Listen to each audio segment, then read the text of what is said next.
Welcome to Vivaswan Educational Foundation, your gateway to success. Explore classes in UPSC, Defense, WBCS, Combined Course, CAT, CLAT and many more. Subscribe now for expert guidance and quality education. Hello everyone, welcome to Vivasvan educational foundation. तो last lecture में हम बातें कर रहे थे chemical reaction and equation के बारे में, जिसमें मैंने आपको काफ़ी कॉन्सेप्ट्स को सिखा रखा है, समझा रखा है और उससे रिलेटेड कुछ प्रीवियस ईयर में पूछे गए क्वेश्चंस को भी मैंने डिस्कस कर रखा है। और अभी तक आपने उस लेक्चर को नहीं देखा है तो आप पहले उस लेक्चर को ज़रूर देख लीजिए, उसके बाद आपको ये लेक्चर अच्छे से समझ में आएगा। अगर आप उसे नहीं भी देखेंगे फिर भी आपको ये बेहतरीन मैं समझा दूँगा, मगर मैं रिकमेंड करूँगा कि आप एक बार उसे ज़रूर देख लीजिए। और हमने इस चैनल पे पूरे के पूरे फिजिक्स को अपलोड कर रखा है। अगर आपने अभी तक हमारे चैनल को सब्सक्राइब नहीं किया तो चैनल को सब्सक्राइब कीजिए और प्लेलिस्ट को फॉलो करके फिजिक्स के सभी लेक्चर्स को जरूर देखिए। और आने वाले टाइम में बायोलॉजी के भी कंप्लीट लेक्चर को मैं लेके आऊँगा और बहुत ही कम टाइम में हम लोग एनडीए के कंप्लीट सिलेबस को अपलोड कर चुके होंगे और साथ ही साथ प्रीवियस ईयर में पूछे गए क्वेश्चंस को भी मैंने आपके साथ डिस्कस कर रखा है। तो अगर आप अपने प्रिपरेशन को बेहतरीन बनाना चाहते हो तो आप हमारे चैनल को सब्सक्राइब करके रखिए और एनडीए और सीरीज से रिलेटेड जितने भी वीडियोस अपलोड हुए हैं पिछले कुछ दिनों में उन्हें ज़रूर एक बार आप लोग चेक कर लीजिए। और अगर आपको ये सभी पीडीएफ नोट्स चाहिए तो आप हमारे टेलीग्राम चैनल को ज्वाइन करना ना भूलें, क्योंकि ये सभी नोट्स टेलीग्राम चैनल में ही अपलोडेड होते हैं और टेलीग्राम चैनल का लिंक वीडियो के डिस्क्रिप्शन में दिया गया है। चलिए बातों को आगे बढ़ाया जाए।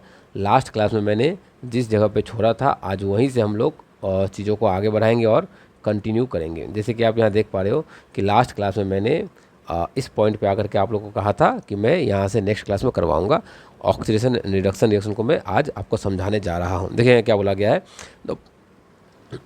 Excuse me, the process of addition of oxygen to a substance और the removal of hydrogen from a substance is called oxidation. मतलब आप किसी एक सब्सटेंस को, मतलब ये ए है, आपने क्या करा, आपने ए के ऊपर हाइड्रोजन को जोड़ दिया, AH बना दिया। तो आपने क्या करा, सॉरी, आपने ए के ऊपर ऑक्सीजन को जोड़ दिया, आपने AO बना दिया। तो क्या बोला गया है, एडिशन ऑफ ऑक्सीजन कर दिया आपने। या फिर इस कंपाउंड में आपने इसी एक कंपाउंड से कोई एक AH बोल के कोई कंपाउंड था, या फिर आप BH मान लो, BH बोल करके कोई एक कंपाउंड था, आपने उसको रिएक्ट करवाया किसी एक कंपाउंड से और हाइड्रोजन को रिमूव कर दिया। तो आपने यहाँ क्या करा, आपने यहाँ पर दो काम करे। एक तो आपने फर्स्ट में ऑक्सीजन को जोड़ा, दूसरे में आपने हाइड्रोजन को रिमूव किया।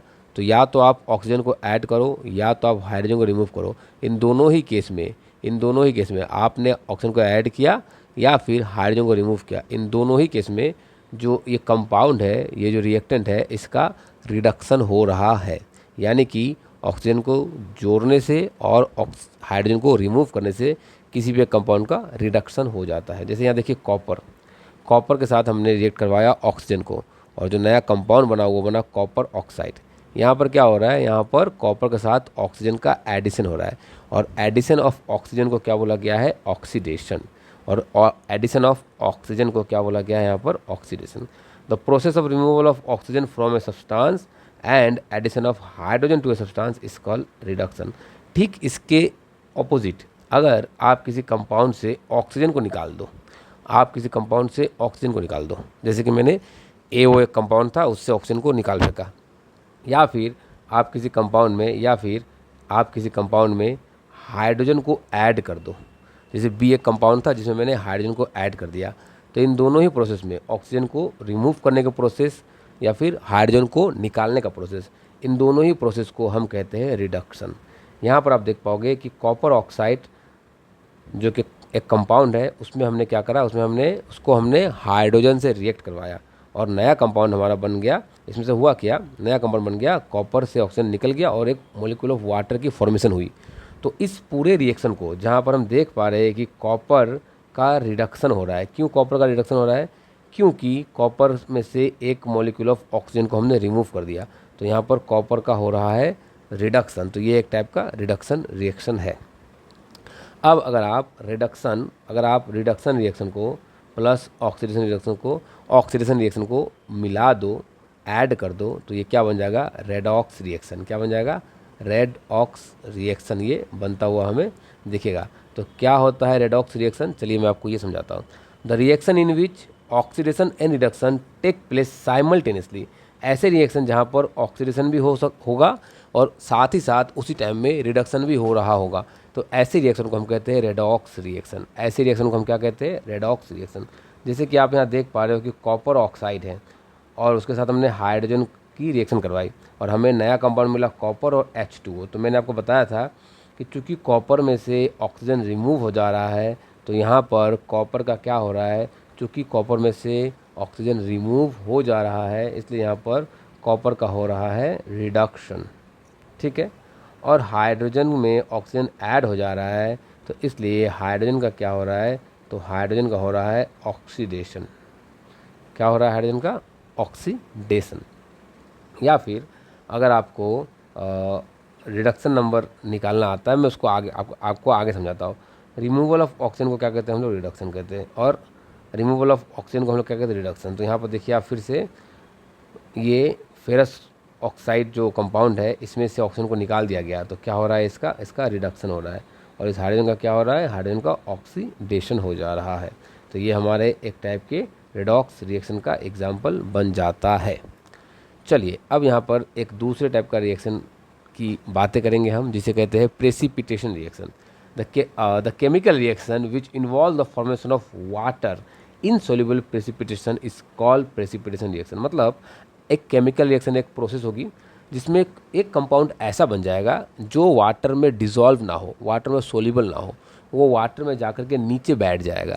तो इस टाइप के रिएक्शन जिसमें एक प्रेसिपिटेट कंपाउंड बने, एक प्रेसिपिटेट कंपाउंड की फॉर्मेशन होगी, ऐसे रिएक्शन को हम कहेंगे प्रेसिपिटेशन रिएक्शन। जैसे कि यहाँ पर देखिए सोडियम सल्फेट एक कंपाउंड है, सोडियम सल्फेट को हमने रिएक्ट करवाया बेरियम क्लोराइड के साथ। ध्यान से समझिए बातों को, मैं क्या बोलना चाह रहा हूँ। हमने क्या करा, हमने सोडियम सल्फेट को रिएक्ट करवाया बेरियम क्लोराइड के साथ। तो इन दोनों के रिएक्शन से दो कंपाउंड बने, एक बना बेरियम सल्फेट और दूसरा बना सोडियम क्लोराइड। अब एक बना क्या? बेरियम सल्फेट, दूसरा बना सोडियम क्लोराइड। कहीं ना कहीं सोडियम क्लोराइड तो सोल्यूबल है वाटर में, मगर ये जो बेरियम सल्फेट है ये एक इनसोल्यूबल कंपाउंड है और ये सॉल्यूशन में जाके नीचे बैठ जाएगा। तो चूंकि एक कंपाउंड ऐसा बन रहा है जो कि सॉल्यूशन में डिसॉल्व नहीं होकर के, ना होकर के वो नीचे जा कर के प्रेसिपिटेट हो जा रहा है, तो ऐसे रिएक्शन को हम लोग क्या कहते हैं? Precipitation reaction. देखिए रेडॉक्स रिएक्शन के बारे में मैं आपको डिटेल में समझाऊंगा, अलग से एक चैप्टर ही है जिसको कहा जाता है रेडॉक्स रिएक्शन। इसे एक अलग से चैप्टर में क्यों पढ़ाया जाता है? क्योंकि यहाँ से काफ़ी क्वेश्चंस पूछे जाते हैं। तो चूंकि ये क्वेश्चंस आपसे मिस ना हो जाए इसलिए हम इसे अलग एक चैप्टर में पढ़ेंगे जिसका नाम है रेडॉक्स रिएक्शन। तो मैं उम्मीद करता हूँ कि आपको प्रेसिपिटेशन रिएक्शन भी समझ में आ चुका होगा। चलिए बातों को आगे बढ़ाया जाए और आपको एक और नए रिएक्शन से मुलाकात करवाता हूँ जिसे कहा जाता है एक्सोथर्मिक रिएक्शन। क्या होता है ये एक्सोथर्मिक रिएक्शन? यहाँ समझिए क्या बोला गया है। Reaction that involve evolution of heat are called exothermic reaction. मतलब ऐसे रिएक्शन जिसमें रिएक्शन के बाद आपको प्रोडक्ट तो मिलेंगे ही, साथ ही साथ आपको कुछ एनर्जी भी मिलेगा, और वो किस फॉर्म में मिलेगा? हीट के फॉर्म में। तो ऐसे रिएक्शन को हम कहते हैं एक्सोथर्मिक रिएक्शन।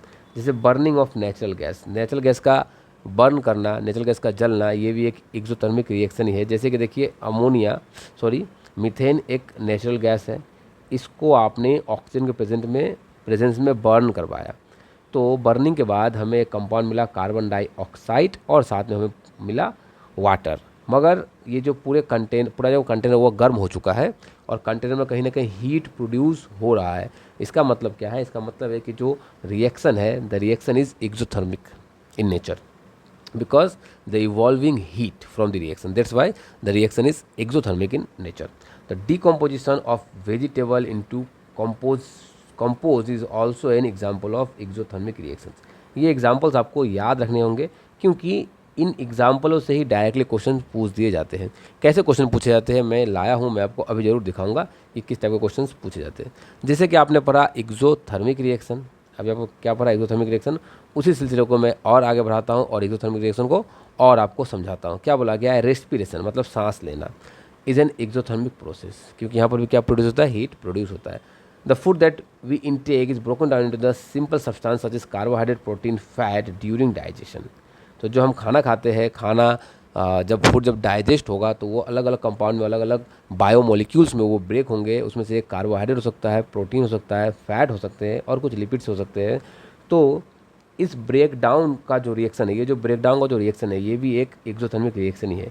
कार्बोहाइड्रेट दस absorb are broken down to glucose. और कार्बोहाइड्रेट जो हमारे ब्लड में एब्जॉर्ब होगा वो कोई मैक्रोमोलिक्यूल नहीं होगा, वो एक सिंपल मोनोमर होगा जिसको हम कहते हैं ग्लूकोज। यानी कि आपने जो फूड खाया, आपने मान लीजिए रोटी खाई, आपने जब रोटी खाई तो उसमें से वो रोटी को आपने चबा चबा कर तोड़ा, वहाँ से निकला हमारा कार्बोहाइड्रेट। तो आपके बॉडी में, आपके स्टमक में क्या पहुँचा? कार्बोहाइड्रेट। कार्बोहाइड्रेट ब्लड में एज इट इज़ एब्जॉर्ब नहीं होगा, इसके लिए हमारे बॉडी के अलग अलग प्रोसेस से इसको तोड़ा जाएगा और कार्बोहाइड्रेट से निकाला जाएगा अलग अलग बायोमोलिक्यूल्स, जिसमें से एक होगा ग्लूकोज और बाकी फ्रुक्टोज वगैरह भी निकाला जा सकता है। ग्लूकोज कंबाइन विद ऑक्सीजन, तो जो हमारे बॉडी में जो ग्लूकोज हमें मिला वो ब्लड के हेल्प से चला जाएगा कहाँ पर? सेल के पास। और सेल में जाकर के वो जो ग्लूकोज है वो कंबाइन करेगा ऑक्सीजन के साथ। कहाँ पर? सेल के अंदर। For our body and provide energy, और इसी प्रोसेस से हमें एनर्जी मिलती है। मतलब क्या कि आपने जो ग्लूकोज खाया C6H12O6, ये आपने फूड से लिया और आपने अपने नॉस्ट्रिल से, नाक से आपने सांस लिया और वहाँ से ऑक्सीजन गैस लिया। ये दोनों ही, ये ग्लूकोज और ये ऑक्सीजन, ये दोनों ही कहाँ पहुँचेंगे? ये पहुँचेंगे हमारे बॉडी के सेल के पास। वहाँ पर एक रिएक्शन चलेगी और उस रिएक्शन को हम कहते हैं रेस्पिरेशन। वो जो रिएक्शन है वो क्या कहलाता है? रेस्पिरेशन। अलग अलग प्रोसेस है, ग्लाइकोलाइसिस होता है, क्रेब्स साइकिल होता है, डिफरेंट प्रोसेस है। और इस रिएक्शन से ये जो रिएक्टेंट है ये बनाएंगे कार्बन डाइऑक्साइड, साथ में बनाएंगे वाटर और साथ में हमें कुछ एनर्जी भी प्रोवाइड करेंगे। साथ में हमें क्या प्रोवाइड करेंगे? कुछ एनर्जी। ये जो आपको कार्बन डाइऑक्साइड मिला ये आप फिर से दोबारा लंग्स से बाहर एक्सेल कर दोगे। ये जो वाटर है ये आपको बॉडी में रह जाएगा और कहीं ना कहीं आपकी ये स्वेटिंग वगैरह में भी काम आएगा और ये एनर्जी आप बाकी कामों के लिए खर्च कर पाओगे। तो किस तरह से आपके खाने से, आपकी रोटी से और आपने जो एयर इनटेक किया है वहाँ से आपको एनर्जी मिल रही है, मैंने आपको उस चीज़ को अच्छे से समझा रखा है। तो मैं उम्मीद करता हूँ कि आपको ये कॉन्सेप्ट अच्छे से समझ में आ चुका होगा। अगर आपको वीडियो पसंद आ रही है तो प्लीज़ वीडियो को लाइक कीजिए। अगर अभी तक आपने हमारे चैनल को सब्सक्राइब नहीं किया है तो चैनल को सब्सक्राइब करना ना भूलें। आप हमसे इंस्टाग्राम, फेसबुक में भी जुड़ सकते हैं। सभी चीज़ों का लिंक मैं वीडियो के डिस्क्रिप्शन में ज़रूर डाल दूंगा और इन नोट्स को डाउनलोड करके पढ़ना ना भूलें। और नोट्स को डाउनलोड करने के लिए आपको हमारे टेलीग्राम चैनल पर जुड़ना होगा। टेलीग्राम चैनल का लिंक वीडियो के डिस्क्रिप्शन में दिया गया है। देखिए जो रिएक्शन मैंने अभी ऊपर लिखी, इसी रिएक्शन को यहाँ पर बोला गया है कि ग्लूकोज किस तरह से ऑक्सीजन से रिएक्ट करता है और कार्बन डाइऑक्साइड बनाता है और वाटर बनाता है, साथ में हमें एनर्जी भी प्रोवाइड करता है। अब एक्सोथर्मिक का ठीक उल्टा, जिसको हम कहते हैं इंडोथर्मिक रिएक्शन। अब जब मैंने कहा कि उल्टा, तो आपके दिमाग में एक बात क्लिक होनी चाहिए कि अगर एक्सोथर्मिक रिएक्शन में हीट प्रोड्यूस होता था और एनर्जी मिलती थी हमें, तो कहीं ना कहीं इंडोथर्मिक रिएक्शन का इसका उल्टा होगा, मतलब हीट एब्जॉर्ब होगा और ओवरऑल कंटेनर जिसमें आप रिएक्शन कर रहे हो वो ठंडा हो जाएगा। तो इंडोथर्मिक रिएक्शन क्या होते हैं? जिसमें हीट हम डालते हैं, उन्हें क्या कहा जाता है? Endothermic reaction. Reaction which occurs by the absorption of heat. ऐसे रिएक्शन जहाँ पर कि हीट की एब्जॉर्प्शन होती है उसे हम क्या कहते हैं? Endothermic reaction. उसे क्या कहा जाता है? Endothermic reaction. यहाँ पर देखिए एक एग्जाम्पल दिया गया है इंडोथर्मिक रिएक्शन का कि फेरस सल्फेट एक कंपाउंड है जिसको हमने हीट करा। हीट करा मतलब क्या? हीट बाहर से दिया, मतलब कंपाउंड के पास हीट नहीं था, उसने हीट बाहर से एब्जॉर्ब करा और ये कंपाउंड फेरस सल्फेट बन गया फेरस ऑक्साइड। साथ में बना कुछ सल्फ़र डाइऑक्साइड हमें मिले और साथ में कुछ सल्फ़र ट्राईऑक्साइड भी हमें मिले गैस के फॉर्म में। तो कहीं ना कहीं ये जो ओवरऑल रिएक्शन है, अगर आप इसमें हीट ना दो तो ये रिएक्शन प्रोसीड नहीं होगा और रिएक्शन को कंप्लीट करने के लिए हमें हीट देनी पड़ रही है। तो चूंकि हमें हीट देनी पड़ रही है, इसका मतलब कि जो रिएक्शन है ये कैसा रिएक्शन है? ये इंडोथर्मिक नेचर का रिएक्शन है। जैसे यहाँ पर देखिए कैल्शियम कार्बोनेट या लाइमस्टोन, अगर आप इसको हीट करो तो आपको मिलेगा क्विक लाइम और कार्बन डाइऑक्साइड मिलेंगे। चूँकि आप हीट कर रहे हो, इसका मतलब क्या कि ये एक इंडोथर्मिक रिएक्शन का एग्जाम्पल है। देखिए बातों बातों में ही आगे बढ़ते बढ़ते हमारे पास एक क्वेश्चन आ चुका है जो कि NDA 2019 में पूछा गया था। जो भी बातें मैंने आपको अभी तक बताई है, ये क्वेश्चन उसी से रिलेटेड है। चलिए इसको आसानी से सॉल्व करा जाए। Which one of the following statement is not correct for the given reaction. तो यहाँ पर एक रिएक्शन दिया गया है, इसके हिसाब से कौन सा स्टेटमेंट सही नहीं है। तो देखिए आप यहाँ पर अगर देखोगे तो आपको मैं एक तरीका से सिखाता हूँ। कॉपर का जो ऑक्सीडेशन नंबर यहाँ पर होता है वो होता है Cu का -2 होता है, तो इसका होता है +2। और कॉपर का यहाँ पर सिंगल अकेले है तो ये 0 हो जा रहा है। तो देखिए +2 से ऑक्सीडेशन नंबर का रिड्यूस होना, ऑक्सीडेशन नंबर का कम होना मतलब रिडक्शन होना। या फिर आप ऐसा कह सकते हो कि कॉपर से ऑक्सीजन रिमूव होकर चला गया तो कहीं ना कहीं ऑक्सीजन का रिमूव होना भी क्या कहलाता है, रिडक्शन। यहाँ देखिए आयरन का ऑक्सीडेशन नंबर 0 है और यहाँ पर अगर आप देखोगे तो आयरन का ऑक्सीडेशन नंबर +2 है। तो मैंने क्या कहा, मैंने आपको कहा कि जब आयरन अकेले था तो उसका ऑक्सीडेशन नंबर क्या था, 0, और जब आयरन कंपाउंड के फॉर्म में आ गया है, फेरस सल्फेट बना चुका है, तो उसकी ऑक्सीडेशन नंबर हो गई +2। तो यहाँ पर इसकी ऑक्सीडेशन नंबर इंक्रीज़ कर रही है, इसका मतलब कि इसका क्या हो रहा है, इसका ऑक्सीडेशन हो रहा है। तो यहाँ पर आयरन के साथ ऐसा भी कह सकते हो आप कि आयरन के साथ चूँकि ऑक्सीजन ऐड हो रहा है, ऑक्सीजन के ऐड होने के प्रोसेस को हम क्या कहते हैं, ऑक्सीडेशन, और ऑक्सीजन के रिमूव होने के प्रोसेस को हम क्या कहते हैं, रिडक्शन। तो ये किस टाइप का रिएक्शन है, तो आप कहोगे कि सर ये एक रेडॉक्स रिएक्शन टाइप के रिएक्शन के बारे में आप बातें कर रहे हो। तो आयरन इज़ रिड्यूसिंग, क्या बोला गया, आयरन इज़ रिड्यूसिंग, नहीं, आयरन का ऑक्सीडेशन हो रहा है, तो ये बात गलत हो गया। फिर बोला गया solution turn green in colour after the reaction. आगे बातों को पढ़ लेते हैं। The copper is more reactive metal than iron. देखिए अगर कॉपर ज़्यादा रिएक्टिव मेटल होता तो फिर आयरन इसको रिप्लेस नहीं कर पाता। चूँकि आयरन ज़्यादा रिएक्टिव यहाँ पर मेटल है, या आयरन ज़्यादा रिएक्टिव एलिमेंट है, इसीलिए वो कॉपर को रिप्लेस कर पा रहा है। तो ये रिएक्शन में ये भी स्टेटमेंट कहीं ना कहीं हमारा रॉन्ग हो जाता है। ठीक है, ठीक है। हमें क्या पूछा गया है, not correct, iron is reducing, ये भी नॉट करेक्ट, ये भी नॉट करेक्ट है, बिल्कुल 100%। और नेक्स्ट क्या बोला गया, the reaction is an example of redox reaction. सही बात है, ये तो एक रेडॉक्स रिएक्शन का ही एग्जाम्पल है। तो ये ऐसा नहीं होता है सॉल्यूशन का कलर ब्राउन कलर का होगा, तो ये भी स्टेटमेंट गलत है। तो मुझे लगता है कहीं ना कहीं इसमें प्रिंटिंग मिस्टेक हुआ है शायद। तो मेरे हिसाब से एक ही सही स्टेटमेंट है यहाँ पर, जो कि ऑप्शन डी है, ये एक रेडॉक्स रिएक्शन है। और बोला गया copper is more reactive metal than iron. नहीं, कॉपर ज़्यादा रिएक्टिव नहीं होता है, अगर ज़्यादा रिएक्टिव होता तो कॉपर हटता नहीं फिर कभी। लेस रिएक्टिव है इसलिए उसको हटा दिया जा रहा है। ठीक है, तो इसका आंसर सही होगा हमारा ऑप्शन डी, मगर ये नॉट करेक्ट नहीं, करेक्ट। मैंने आपको स्टेटमेंट्स पढ़ के समझा दिए और मैंने आपको सोचना सिखा दिया। अगर आपको एक बार सोचना आ चुका है साइंस में, तो आपको स्टेटमेंट कुछ भी दिया जाए आप इस तरह से उसको डिटेल में जाकर सॉल्व कर सकते हो। चलिए नेक्स्ट क्वेश्चन क्या बोला गया है, ये क्वेश्चन 2021 में पूछा गया था एनडीए एग्जाम में। The reaction of a quick lime calcium oxide with water to produce slack lime calcium hydroxide is an example of. तो हो क्या रहा है कि कैल्शियम ऑक्साइड को आपने वाटर से रिएक्ट करवाया, जैसे ही आपने वाटर से रिएक्ट करवाया तो क्या बना, कैल्शियम हाइड्रोक्साइड बना। क्या बना, कैल्शियम हाइड्रोक्साइड बना। अगर आप यहाँ पर ये देखो, इस पूरे रिएक्शन को देखो, तो ये डिस्प्लेस तो कोई किसी को कर नहीं रहा है, ठीक है। और तो देखिए ये तो एक्सोथर्मिक रिएक्शन तो है नहीं, तो कहीं ना कहीं ये हमारा एक टाइप का, सॉरी मैं क्या बोला था, इधर डिस्प्लेसमेंट रिएक्शन तो है ही नहीं, तो ये हमारा एक्सोथर्मिक टाइप के रिएक्शंस होंगे, क्योंकि इसमें हीट प्रोड्यूस होगी जब रिएक्शन कंप्लीट होगा। तो ये क्वेश्चन भी हमने बहुत ही आसानी से सॉल्व कर लिया। ऐसे क्वेश्चन ही आपसे एग्जाम में पूछे जाते हैं। एक और क्वेश्चन आपके सामने आ चुका है जो कि एनडीए 2022 में पूछा गया था। Which one of the following reaction is an example of decomposition reaction.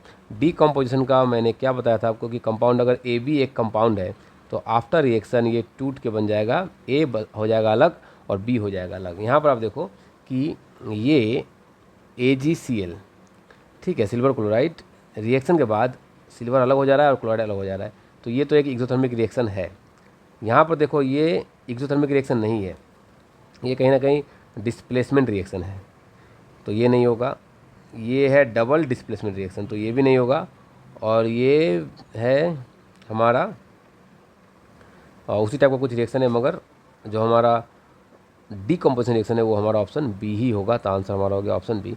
तो आपको इस तरह से आंसर्स ईजी सॉल्व करने होंगे और कम टाइम में सॉल्व करने होंगे, जिसके लिए आपको हमारे इसी चैनल पे मैं वीडियो लेके आऊँगा सभी प्रीवियस ईयर में पूछे गए क्वेश्चंस के ऊपर, जिसमें मैं आपको शॉर्ट ट्रिक्स और जल्दी से कैसे क्वेश्चन सॉल्व किए जाते हैं उसको भी जरूर सिखाऊंगा।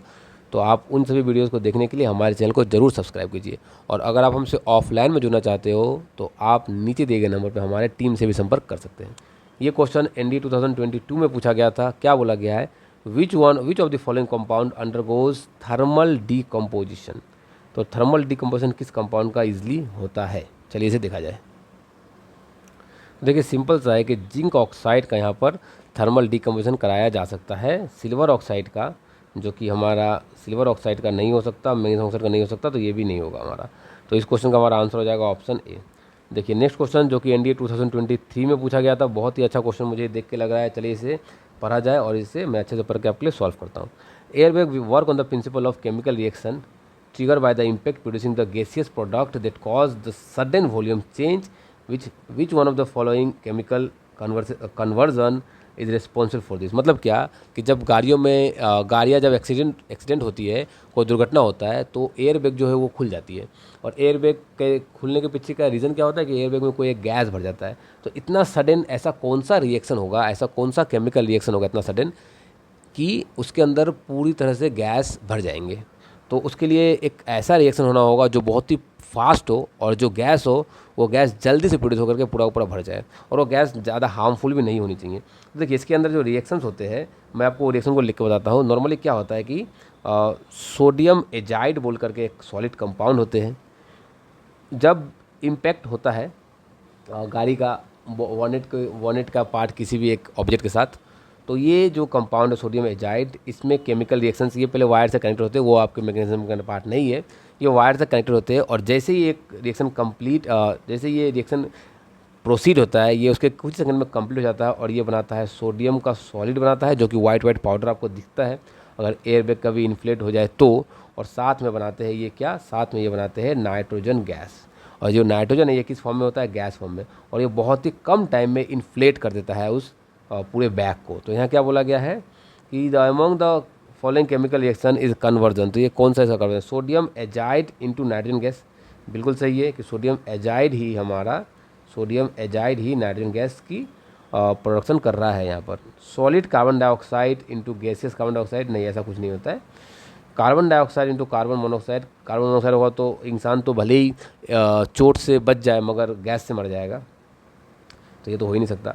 Sudden conversion of gaseous carbon dioxide into carbon monoxide, वही मैंने बोला कि इंसान को गैस से तो मरना है ही नहीं, क्योंकि अभी भी वो बचने के लिए ही एक मैकेनिज्म को काम में लिया उसने, और फिर उसी से अगर वो मर जाए तो फिर वो ऐसा करेगा क्यों। तो हमारा बिल्कुल सही आंसर कौन सा हो जाएगा, option A, that is conversion of sodium azide into nitrogen gas. चलिए नेक्स्ट क्वेश्चन, जो कि क्वेश्चन एनडीए 2023 में पूछा गया था। क्या बोला जा रहा है इस क्वेश्चन में, कंसिडर द फॉलोइंग रिएक्शन। चलिए कंसिडर कर लिया हमने। यहाँ पर फेरस ऑक्साइड के साथ एल्युमिनियम की रिएक्शन कराई जा रही है, और एल्युमिनियम उसको डिस्प्लेस कर दे रहा है। ठीक है, which of the following statement about the given reaction is not correct. इनमें से कौन सा इसके लिए करेक्ट नहीं। देखिए ये एग्जाम्पल ऑफ डिस्प्लेसमेंट रिएक्शन तो बिल्कुल है।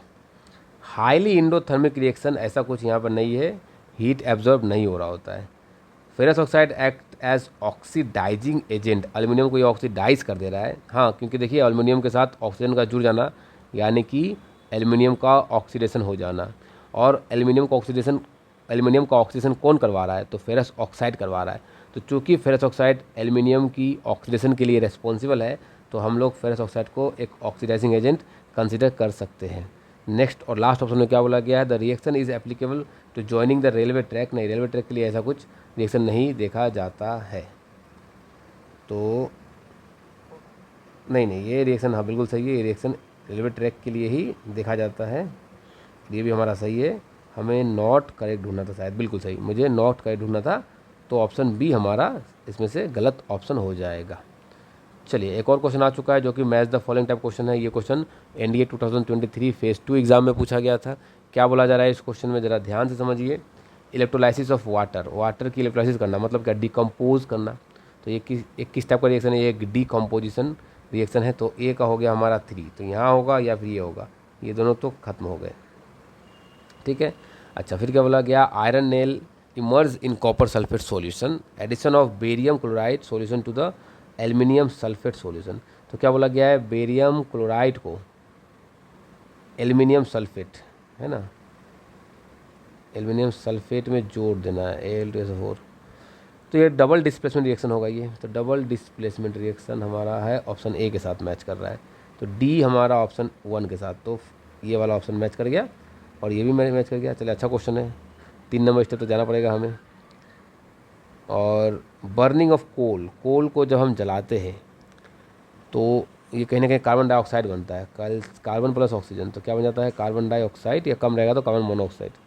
तो ये एक एडिशन रिएक्शन है, तो यह कॉम्बिनेशन रिएक्शन ऐसा कह सकते हैं। तो ये ऑप्शन 2 के साथ मैच करता है, बी कर रहा है ऑप्शन 2 के साथ मैच। तो हमारा बिल्कुल ये भी था 1, ये भी था 1, मगर यहाँ पर ये बाजी मार गया और यहाँ पर ये 4 होने की वजह से मार खा जाएगा और अब हमारा ऑप्शन हो जाएगा ऑप्शन, आंसर हो जाएगा ऑप्शन सी। तो right answer. Thank you for learning with Vivas One Educational Foundation. For contents like this, follow us on Facebook and Instagram today.